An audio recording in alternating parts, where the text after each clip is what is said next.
sepse janë të kapur leku e thujnë për pjetë, janë oligarkat në mes. Tani,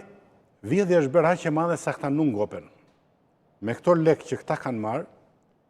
që bëhet fjala për miliona euro dhe miliarde lek, ta blejnë vota, me krimin këta kërcënojnë votusin, me bandat e njëjta gjë, dhe me qeverin me fjalë sponsorizojnë, japin me fjalë,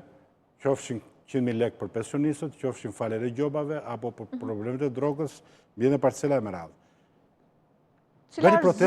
Beri protesta opozita plot, por nuk që një gjendje për ta përballuar me fjalë këtë narkoshtet. Për shkak të atyre që unë kam thënë dhe e them, jo vetë në faljes pushtetit lokal, por edhe arrestit në shtëpi për një vit zotit Berisha, marrjes vulës mbi një vit e ca, arrestimi bandit Eski zotit Meta, i cili vazhdon të jetë afër 2 vjet arrest politik pas një provë, e kam lexuar dosjen vet, është qesharake, nuk ka as mesazhe për Ilir Metën që këta thonë, nuk ka fare emri i tij, edhe tek familjarët e të afërm, apo presionin ndaj Mediut e merat. Të gjitha këto bëjnë që Rama të jetë superfuqi sot,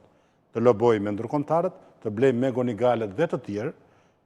edhe ambasador, mos u duket abi, lobimin e bëjnë të gjithë, sepse rroga një ambasadori mund të jetë 10.000 deri $20.000, nuk është problem për një leje ndërtimi që varion fitimi $2 milion apo €2 milion, apo dhe këto joshet që bëjnë në Europë e merat, sepse nuk kesh ky korrupsion siç është në Shqipëri në Europë, kanë një rrogë presidentët dhe kryeministrat me fjalë